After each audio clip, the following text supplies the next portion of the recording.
Oh god, shut the fuck up, you self-involved asshole. This is the shit I'm talking about.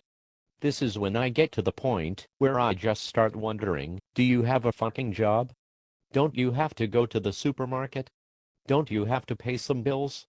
How the fuck do you spend so much time crawling up your own navel-gazing asshole defining just exactly how you embrace your womenness?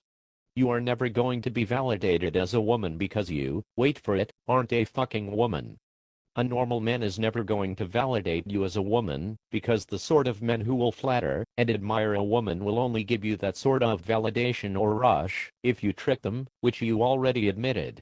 That only leaves you with the fetishes, which you are apparently too good for. Look, your life doesn't get to be perfect. No one's life is exactly how they want it. I wanted to be the youngest ever WWF Intercontinental Champion when I was a kid, now look at me. You wanted to be a girl with real girl parts in a big pink poofy dress, and live in a castle, where the strong manly man would protect you. Well, grow the fuck up. Is every relationship with a fetishist gonna work out? Of course not. Every relationship of any time doesn't always work out. But it is your best bet. And yes, it might feel weird that only fetishists are interested in you, but you are a sexual freak. That's not an insult. Nothing wrong with being a sexual freak, but that is what you are. Fetishism might seem creepy when you are the object of it, but that's just the way it is. If you are 400 pounds, you better embrace the fat fetishes, because that is gonna be your best bet.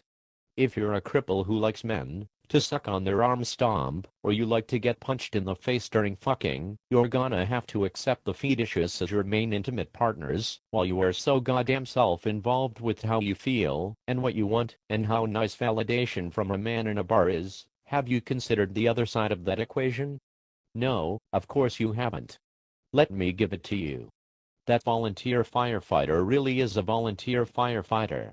In fact, he used to be a full-time firefighter. At the time, he and his fiancée of 6 years were planning their marriage. Then one night after a party, he finds her fucking two of his fellow firefighters. He confronts her afterwards, and she drunkenly says many very hurtful things about him that invalidate him as a man, a provider, and a lover. They break up, and not being able to go in every week and see the men who fucked his fiancée, he quits working as a firefighter and gets a typical desk job, but he becomes a volunteer firefighter so he can still help fight forest fires. You see, he is a huge environmentalist. Apparently another thing that his fiancée felt didn't make him a real man.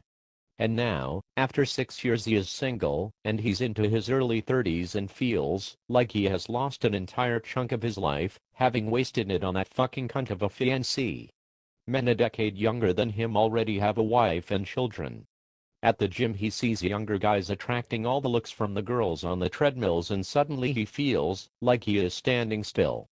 He hits the bar scene, completely out of practice, and embarrasses himself, appears old or out of touch. Girls laugh at him after he buys them drinks, and they wander off, but he really is a sweet guy who was heartbroken and doesn't know how to start again. He feels too old to go to the nightclubs, so he sticks in the lesser popular bars, usually during the week. Finally, he meets a girl at one of these bars who is attractive and laughs at his jokes, and stays after he buys her a drink, and she seems to really like him. So he feels validated, and they talk and drink until closing time, and then she wants to come home with him.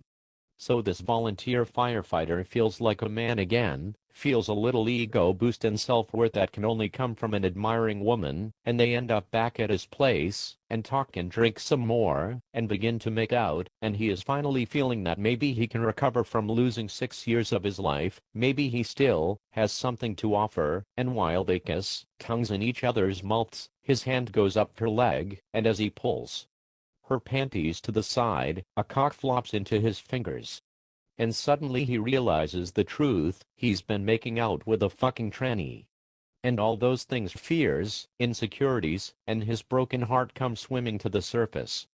He's humiliated, disgusted, probably pretty sexually confused, and now the tranny is on his couch talking about her personal validation, and how she didn't mean to let it go this far, but it felt nice, and she was so excited that a man treated her like a woman, and not like a funny gay man, and this volunteer firefighter is sitting there shell-shocked, thinking about seeing two of his buddies nailing his beloved fiancée from both ends, remembering all the awful things his fiancée said to him when she was drunk, remembering how depressed he was, that the girls in the gym don't look at him anymore, and how excited and happy he was that this girl in a bar seemed charmed by him, and that it validated him, and now 2 hours later she's a weeping tranny on his couch talking about her needs. Yeah, someone might end up getting fucking punched in that situation. And you deserve every bruise.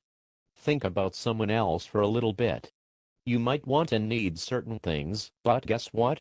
So does everyone else, and they might be closer to the edge than you are. Grow the fuck up.